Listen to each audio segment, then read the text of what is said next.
우리가 은혜의 복음을 만나면 어떤 일이 일어난다고 했죠? 내가 그리스도와 함께 십자가에 못 박혔다, 죽었다, 값을 치렀다. 그래서 더 이상 죄의 영향, 율법의 영향 아래 있을 이유가 없어졌다 그랬습니다. 또 다른 한편으로는 하나님에 대해서 살았다. 그 말은 하나님의 영향권 안으로 들어왔다. 이제 은혜의 복음 안으로 들어왔다는 거죠.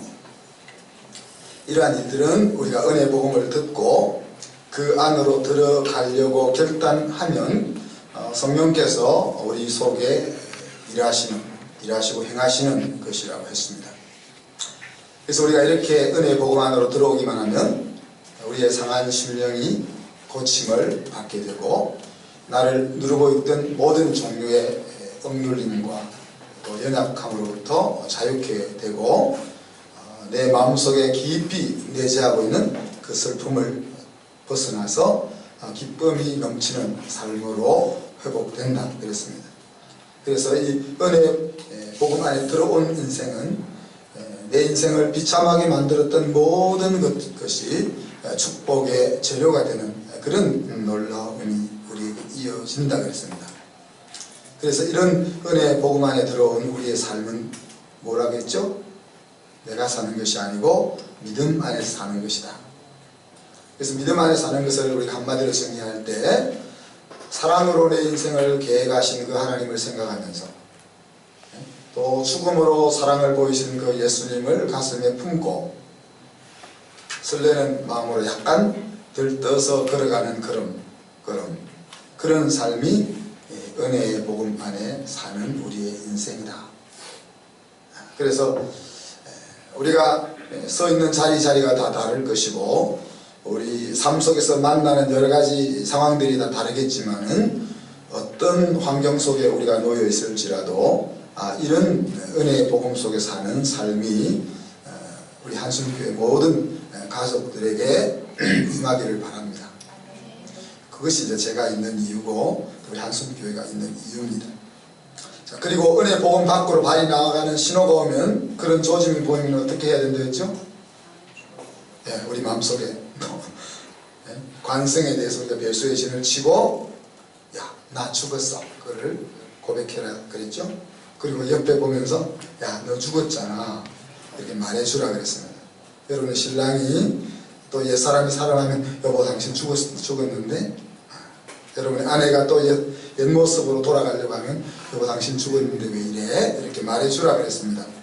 지난 한 주간 죽었나요? 아니면 살았었나요? 우리 사모님만 죽었고 나머지는 다 살았다. 자, 오늘은 성탄 이브입니다. 성탄의 주인공은 산타클로스가 아니고 예수님이죠. 근데 어떻게 아브라함이 예수님을 만나서 아브라함이 되는지에 대해서 여러분과 나눌 수 있기를 바랍니다. 사도 바울은 당시 대부분의 사람들에게 잘 알려져 있는 아브라함을 예로 생각해보자 그렇게 이야기하죠. Consider the Abraham 그렇게 이야기합니다. 그러면서 아브라함이 하나님을 믿음에 하나님이 그것을 의로 여겨주셨다 그렇게 이야기하죠.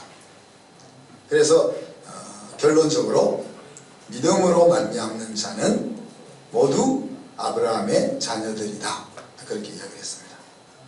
이것을 이제 성경이 미리 알았다는 표현을 썼는데 하나님께서 믿음으로 이방인을 의에 이르게 할 것을 성경이 미리 알고 그리고 아브라함에게 미리 그 복음을 알려주었다 그랬죠. 그 복음은 모든 나라들이 그를 통해서 복을 받게 될 것이다 하는 것이었습니다.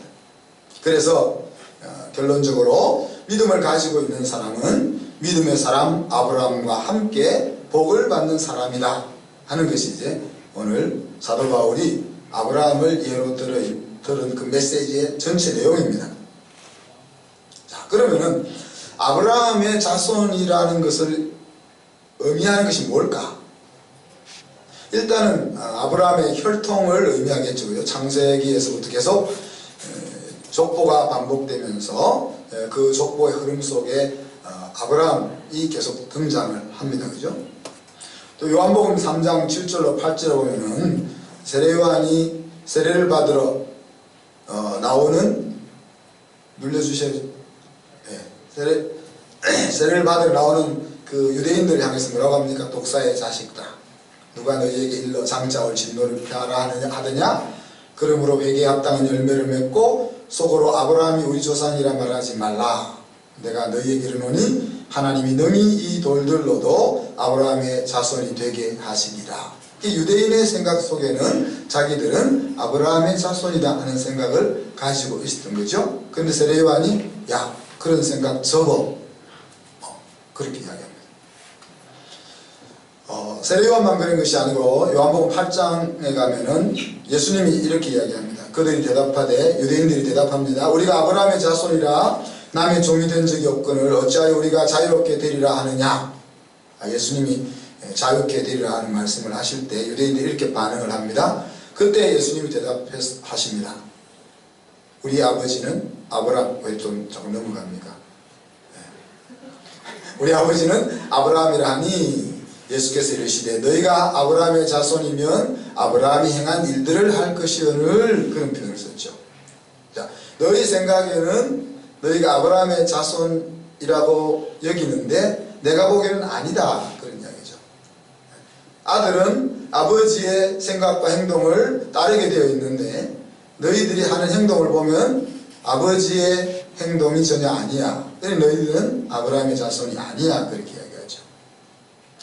그러면서 사도 바울은 갈라디아서에서 너희가 그리스도의 것이면 곧 아브라함의 자손이요 약속대로 유업을 이을 자니라, 그렇게 이야기합니다.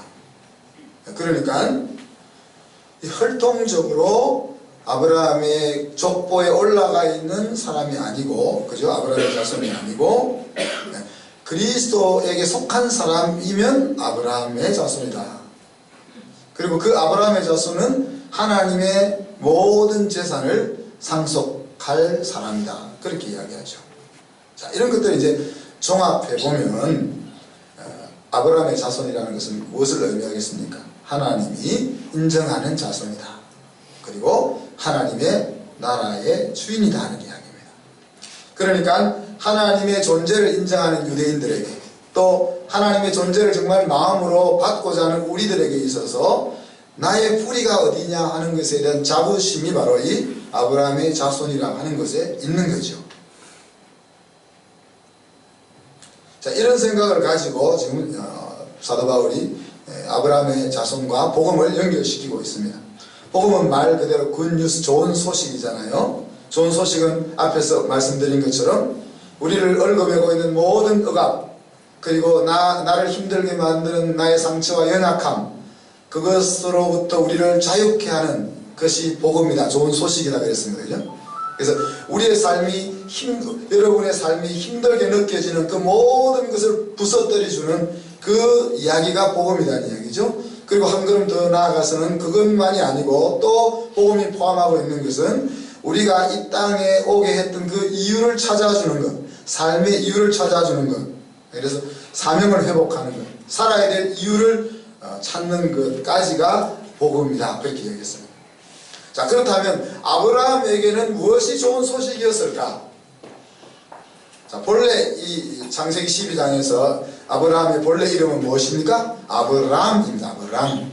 아브람의 뜻은 뭐죠? 큰아버지. 큰아버지입니다. 데라라는 아버지가 아들의 이름을 큰아버지라는 이름의 뜻을 가진 아브람이라고 지었습니다. 그게 아버지의 생각에 아들이 크게 되는 것을 보고 싶었던 거겠죠. 그런데 이 아브라함이 예수 그리스도를 통한 구원을 그 당시에 바로 알았을까? 모르지는 않았겠지만 희미했을 것이다, 그렇게 생각합니다.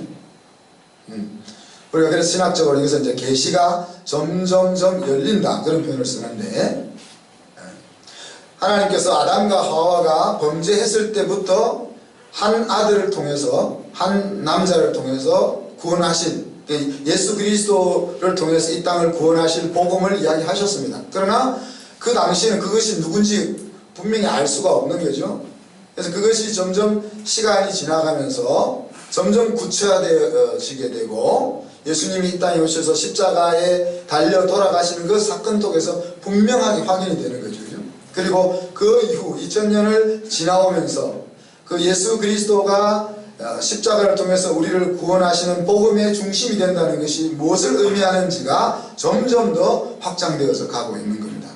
그래서 저와 여러분은 어떻게 보면은 사도시대 때 사도 이상의 복음의 지식을 갖고 있는 거예요. 문제는 그 복음의 능력이 이르지 못하는 것이 문제지, 사실 정보로 치자면은 우리가 2000년 전에 바리새인 위대한 스승들보다 또 교부시대 위대한 믿음의 학자들보다, 믿음의 아버지들보다 아는 것이 더 많다는 이야기예요.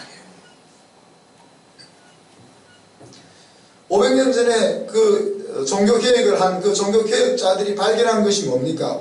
오직 의인은 믿음으로 말미암아 살리라는 건데, 이 가운데 모르는 사람이 있습니까?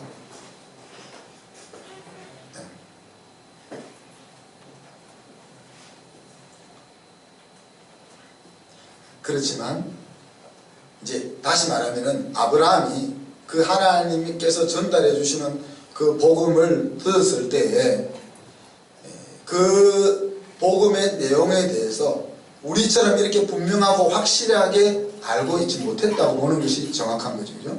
그렇지만 아브라함은 뭐 하는 겁니까? 그 하나님의 제안을 받아들이는 거예요. 그것이 믿음. 그래서 하나님이 그걸 믿음으로 여겨준다는 거예요. 자, 모든 것이 우리 눈앞에 분명하게 드러나 버리면 믿음이라는 것이 필요가 없습니다.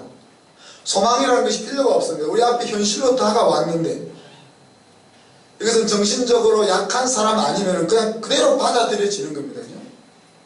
근데 믿음이라는 것이나 소망이라는 것이 필요한 이유는 어디에 있습니까? 불확실하기 때문에 그런 거죠. 그 불확실한 것을 확실하게 보기 위해서 필요한 안경이 믿음이고 소망인 거죠. 그래서 하나님이 그 제안한 그 복음을 아브라함이 제대로 알지는 못하지만 그것을 받아들일 때 하나님이 그것을 믿음으로 또 의로 여겨 주셨다. 그래서 이름을 바꾸지 않습니다. 뭐라고 바꿉니까? 아브라함이라고 바꿉니다. 그 아브라함이라는 이름은 의미는 뭐죠? 열국의 아기, The Father of Nations. 자, 여기서 그러면 아브라함이 그 하나님의 제안을 억셉트하는 그 믿음이라는 것은 도대체 뭘까? 제 스타일은 사람을 믿을 때, 하나님을 믿을 때 직관적으로 믿죠. 그래서 사람을 만나보고 그 사람과 이야기해보고 그 사람이 어떤 생각을 가지고 있느냐 들어보고 또 행동하는 거 보고 그냥 믿습니다. 그래서 저에게는 믿는데 한 달, 10년이 필요한 게 아니고 1시간이면 족한 거죠. 그냥 보고 이야기해보고 하는 행동 보면 믿든지 안 믿든지 그걸 결정하니까요. 그래서 실수가 많아요. 근데 실수가 많은 대신에 또 제 스타일이 이제 믿으면 또 끝까지 믿어주는 스타일이니까 시간이 지나서 그 사람이 그런 모습으로 살아있는 것을 보기도 한다는 이야기입니다. 저희 아버님이 기억 속에 존재하는 저는 어떤 사람이었습니까? 여러분 귀가 닳도록 많이 들으셨죠? 그 피하던 아버님이 이제 여러분 주변에 없으면 안 피하셔도 돼요. 저희 아버님의 마음속에는 저에 대한 저는 항상 착하고 효성이 지극하고 그 다음에 능력 있는 아들로 기억되는 거죠. 근데 사람이 착해 본들 얼마나 착하겠으며 사람이 능력이 있어 본들 약점이 없을 것이며 실수가 없겠습니까? 그죠? 근데 그 자라면서 수많은 사고를 안 쳤겠습니까? 이 손이 다 잘라서 안에서 뼈가 보이기도 하고 뭐 별의별 사고를 많이 쳤거든요. 그런데 아버님의 가슴 속에 보여진 아들은 그런 아들이란 말이에요. 그러니 제가 아버지가 생각하는 수준의 절반에는 와 있는 것 같아요. 우리 장모님이 계시지만 우리 장모님과 장인어른의 눈에 비친 우리 집사람은 어떤 사람이겠습니까? 항상 착하고 또 항상 보호해줘야 될 막내인 거죠. 51가 됐는데도 그렇습니다. 그러니 좀 본래 안 착한데 착해진 것 같잖아요. 나중에 이제 개인적으로 수련회에 가면 안 착했던 그런 부분도 제가 좀 소개를 할 텐데.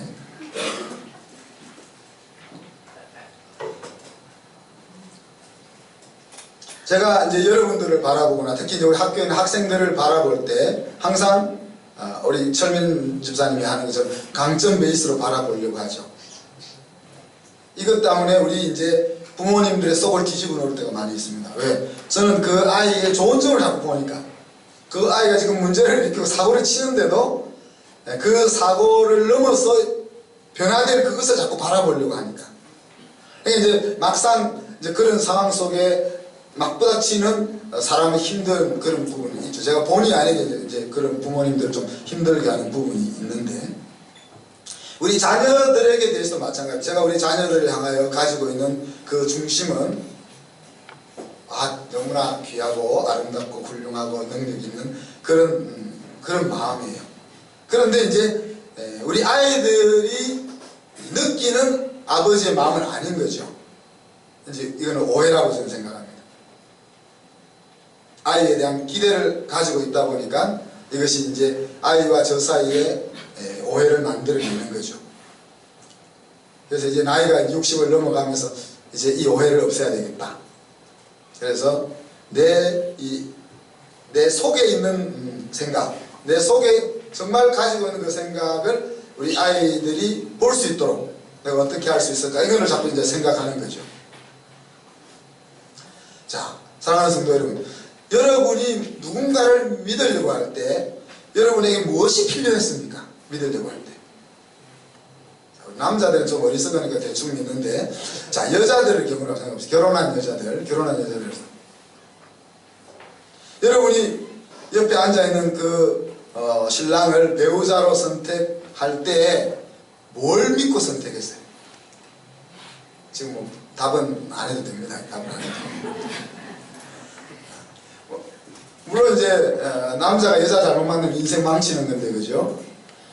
그렇지만 이제 여자는 어떤 남자를 만나느냐에 따라 인생이 달라지잖아요, 그죠? 그러니까 여러분이 시골로 안 내려가. 여자들 시골에 있는 총각들한테 안 갈라 하잖아. 시골떼기가 되기 싫어가지고. 어떤 사람을 선택하냐에 따라 자기 인생이 그게 고익이 되니까. 자, 그런데 여러분 각자가 여러분의 신랑을 선택할 때 나의 인생을 믿고 맡길 만한 그 어떤 믿음이 있어가지고 선택했을 거란 말이에요. 자, 그런데 그렇게 이제 믿고 선택해서 지금 제일 짧게 살았던 사람이 누구죠? 잘 안 보이는데, 이제 뭐 우리 정미전 집사님 같은 경우 이제 10몇 년 살았어요. 16년, 20년 막 이렇게 10년 우리 청일 10년 살아보니까 어때요? 그 믿음이 그냥 아니죠. 내가 선택할 때 이 사람 앞에 이렇게 맡기고 가면 될 것 같아라고 딱 믿고 선택하고 갔는데 막상 살아보니까 아니더라 이게. 그럼 아니라고 이제 내가 믿고 의지했던 것이 아니었다고 해서 여러분 인생이 망가졌어요? 그건 아닌 거예요. 또. 자, 이런 생각을 하면서 그러면 우리가 하나님을 믿는데 필요한 것은 도대체 뭘까? 하나님을 믿는데 필요한 것은 뭘까? 어차피 우리가 믿으려고 믿기 위해서 어떤 정보와 자료가 필요한데, 우리가 이제 부부 사이에도 마찬가지죠. 필요한데 그거를 자료를 다 수집해가지고 해본들 그것이 꼭 맞지 않더라는 것을 확인하는 거죠. 그러면 하나님을 믿는 데 있어가 필요한 것은 뭘까? 히브리 기자는 두 가지를 이야기해서 간단하게 뭐라고 이야기했습니까? 그가 계신 것과 자기를 찾는 자에게 상 주시는 것을, 다시 말하면 하나님이 살아있는 이 우주의 주인이라는 사실, 그리고 그 하나님으로부터 상 받고 싶은 생각을 가지는 것이 하나님을 믿는 데 필요한 조건이다, 그렇게 얘기하죠. 자, 여기서 이것을 이제 제가 조금 더 풀어서, 그럼 우리가 먼저 하나님은 존재하는가 하는 것에 대한 생각이 필요합니다. 이것이 억셉트 돼야 되겠죠. 이것을 거꾸로 생각해 봅시다. 그러면은 하나님이 존재하는가를 생각하지 말고 하나님이 없어도 내 인생은 괜찮을까를 생각합니다. 하나님 없이도 이 우주 만물을 해석해낼 수 있는가, 하나님이 없이도 이 세상이 존재한다는 것에 대해서 설명해낼 수 있는가, 하나님이 없어도 내 인생의 가치와 나의 삶의 보람 이런 것들을 말할 수 있는가 하는 것들을 한번 생각해 보시라는 거예요.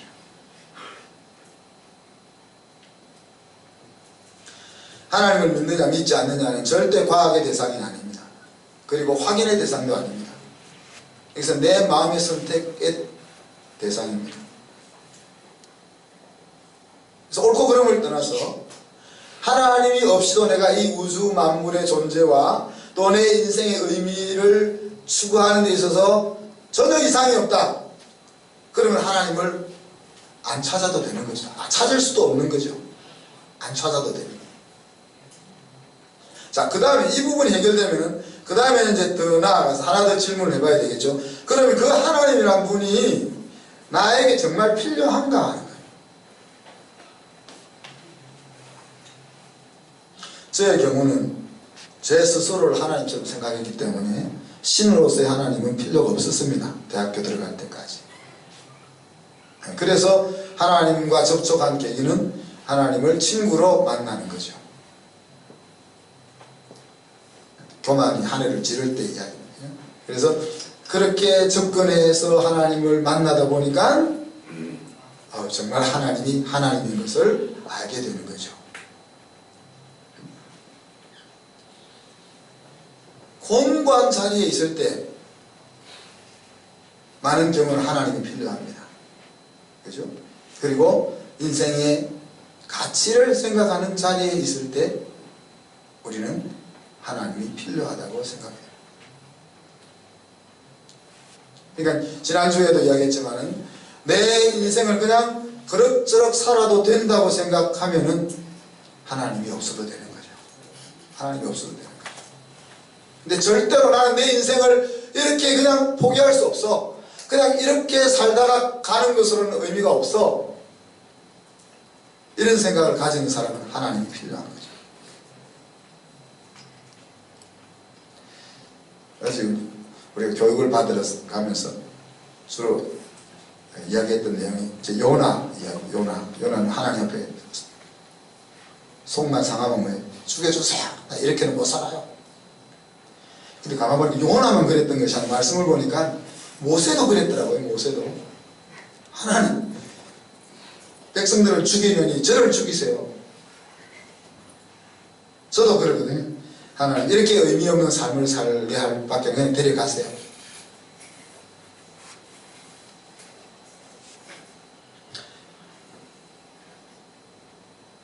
하나님 앞에 이렇게 뻗대면 안 되지만은, 근데 그런 생각을 가진 사람이 이게 하나님이 필요하다는 거예요. 왜? 뭔가 아니면 나는 인생에 의미가 없다는 것을, 그런 생각을 가진 사람에게는 하나님이 필요한 거죠. 그리고 마지막으로 그러면은 우리가 하나님 믿는 데 필요한 것은 무엇입니까? 그럼 그 하나님과 나는 무슨 관계에 있는가 하는 겁니다. 그 하나님이 나를 얼마나 사랑하느냐 하는 부분이 가슴으로 느껴져야 하는 거예요. 우리가 한 남자와 한 여자가 만나서 결혼을 하려고 할 때 먼저 여러분 뭘 보죠?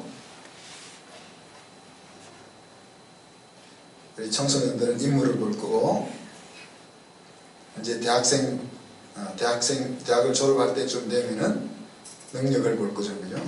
나를 먹여 살려줄 수 있을까? 그런 걸 볼 거 아니에요, 그죠? 그래서 주판을 튕겨보게 됩니다. 누구나 할 것 없이. 이것은 정상적인 겁니다. 이 사람이 나를 먹여 살려줄 수 있을까? 나를 사랑해 줄 수 있을까? 그래가지고 그렇게 해가지고 이제 계산으로는 답이 나왔어. 계산으로는 답이 나오는데 결혼으로까지 못 가는 경우가 있습니다. 어떤 때겠어요? 계산으로는 답이 나오는데 마음이 안 끌리는 거예요. 이게 다르게 표현하면 스파크가 안 일어나는 거죠. 그래서 이제 질질 끄다가 헤어지는 겁니다. 하나님이 꼭 있어야 된다고 여겨지고 또 하나님이 계신 것 같고 하나님과 함께 있어야만 내 인생이 피울 수 있을 것 같은 그런 것이 정리가 돼도 이 사랑의 스파크가 일어나지 않으면 믿음의 자리를 못 나가는 거죠. 자, 아브라함이 알았던 하나님은 어떤 하나님이었을까요? 부모로부터 들어서 아는 하나님이었을까?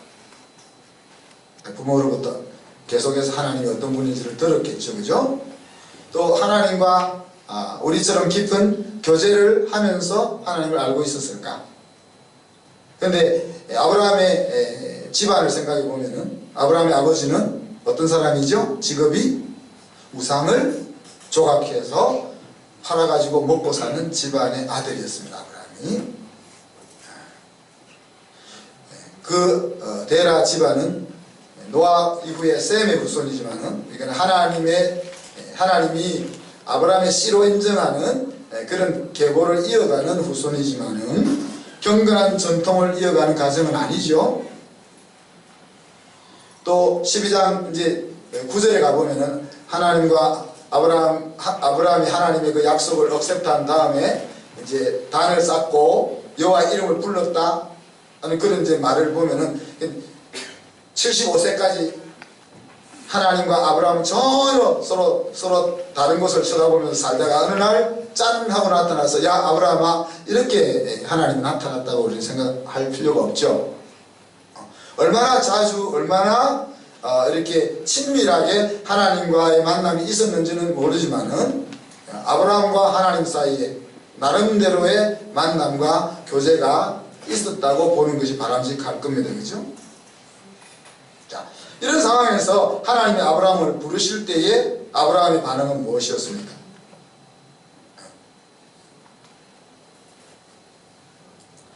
자, 창세기 12장 1절부터 4절까지 보면 여호와께서 아브라함에게 이르시되 너는 너의 고향과 친척과 아버지의 집을 떠나 내가 내게 보여줄 땅으로 가라. 내가 너로 큰 민족을 이루고 내게 복을 주어 내 이름을 창대하게 하리니 너는 복이 될지라. 너를 축복하는 자에게 내가 복을 내리고 너를 저주하는 자에게 내가 저주를 하리니 땅의 모든 족속이 너로 말미암아 복을 얻을 것이라 하신지라.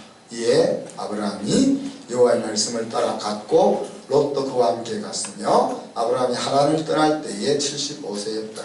그렇게 그 장면을 우리에게 소개하고 있습니다.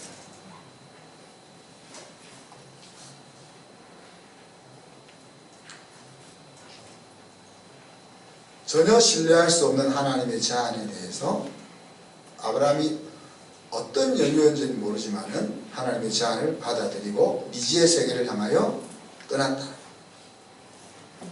그리고 롯은 그게 왜 따라갔는지 모르겠어요. 삼촌 롯의 아버지가 빨리 죽었으니까 사실 이제 아브라함이 이 롯에게 있어서 아브라함은 아버지 같은 존재였을 수도 있습니다. 그래서 그냥 옆에 이렇게 지라스라는 표현을 우리가 이제 경상도는 쓰는데 그렇게 이제 깍두기처럼 따라갔다고 우리가 볼 수 있겠죠. 자, 아브라함이 씨라는 것은 하나님을 부르는 자손이라는 얘기인 거예요. 그냥 혈통이 아브라함의 계보를 이어가는 것이 아니고 하나님을 부르는 자손이라는 거죠. 그러니까 하나님을 아버지로 모시고 하나님과 동행하면서 하나님이 그에게 준 삶의 이유를 알고 그런 삶을 살기로 마음먹고 살아가는 사람들을 가리켜서 아브라함의 씨라고 그렇게 부른다고 그랬습니다. 사실 이 아브라함의 씨, 하나님의 그 아브라함의 자손이라는 그 중심에는 예수 그리스도가 계신 거죠. 그죠? 예수 그리스도가 계시고 뒤로 이렇게 그 아브라함의 씨가 이제 연결되어져 오고 있는데, 예수님이 오시기 전 그 전에 구약 성경 시대 때는 오실 그리스도를 바라보면서 하나님의 씨의 자리에 머물러 있었던 것이고, 그런 사람들이 아벨, 또 뭐 모세, 요수아, 갈렙, 요시아, 다니엘, 이런 사람들이 쭉 연루가 되죠. 그죠? 그래서 수많은 사람들이 있지만은 예수님이 오시기 전에 수많은 이스라엘 사람들이 있지만은 그 중에 하나님의 자손이다, 아브라함의 자손이다 라고 불리는 사람은 따로 있는 거죠. 그죠? 그리고 그 이후에 예수님이 오신 이후에 오신 그리스도를 보고 또 다시 오실 그리스도를 바라보면서 하나님의 씨의 자리에 서서 살아가는 그 사람을 우리는 그리스도인이라고 부르는 겁니다. 모든 교회를 다니는 사람이 하나님의 아브라함의 자손이 아니고, 그죠? 그리스도가 다시 오실 그날에 나의 살았던 삶에 대해서 인정받기를 원하고 그분으로부터 위로받기를 원하는, 그래서 그렇게 살아가고자 애쓰는 그런 우리를 가리켜서 우리가 아브라함의 씨다, 그렇게 부를 수 있는 거죠. 이런 사람을 오늘 하나님은 축복의 통로라고 말하고 있는 것입니다. 이 축복의 통로가 되기 위해서는 먼저 내가 하나님의 복이 되는 거죠. 내가 하나님으로부터 하나님이 예비한 복을 받아 누리는 겁니다. 그리고 거기서 머무는 것이 아니고 그 다음은 하나님이 나에게 주신 그 복이 나에게서 흘러 넘쳐서 다른 사람에게 나누어지는 겁니다. 그래서 우리가 한손교회 가치 말씀이 뭡니까? 창세기 49장 요셉에게 주셨던 축복. 요셉은 샘 곁에 심겨둔 나무라, 그 가지가 무성해서 담장을 넘었다. 하나님이 은혜를 주셔서 내 삶이 융택해져야 돼요. 그죠? 내 삶이 융택해져야 돼요. 그리고 윤택해진 삶이 그냥 나 혼자 잘 먹고 잘 사는 것으로 머무는 것이 아니고 내 옆에 있는 사람한테 콩고물이 떨어져야 된다는 거예요. 내 옆에 있는 사람에게. 그 다음에 한 걸음 더 나아가서 다른 사람이 이 복의 통로가 될 수 있도록 기회를 제공해 주는 거다 말이에요. 그냥 내가 하나님의 복을 받고 내가 잘 되는 것을 다른 사람에게 나누어 주는 자리에서 그냥 머무는 것이 아니고 또 다른 사람이 나처럼 하나님의 복의 자리에, 그리고 다른 사람에게 복을 끼치는 자리에 나아갈 수 있도록 도전하고 권면하고 강권하고 기도하고 그런 사람이 축복의 통로인 사람이다. 사랑하는 성도 여러분, 아브라함이 어떻게 이 믿음의 자리에 갔는지, 아브라함이 어떻게 하나님과 그 사랑의 스파크가 일어났는지 우리는 알 수가 없습니다. 성경 전체를 보면서 우리가 생각해 볼 수 있다는 것은 은혜다, 그렇게밖에 말할 수밖에 없는 거죠. 그 우상을 만들어 파는 아버지의 집에서 자란 아들, 큰아들이 어떻게 그 모든 삶의 터전을 떠나서 알지도 못하는 곳으로 향하여 가라고 하는 그 하나님의 제안을 가슴으로 억셉트하고 조카를 데리고 발걸음을 내디딜 수 있었을까? 어떻게 그가 하나님이 자기를 사랑해서 그런 길을, 플랜을 가지고 있을 것이라고 믿을 수 있었을까? 은혜라. 그것이 그렇게 여겨지고 받아들여지는 것은 은혜라고밖에 말할 수 없는 거죠. 그래서 저는 언젠가 이러한 은혜가 여러분 모두에게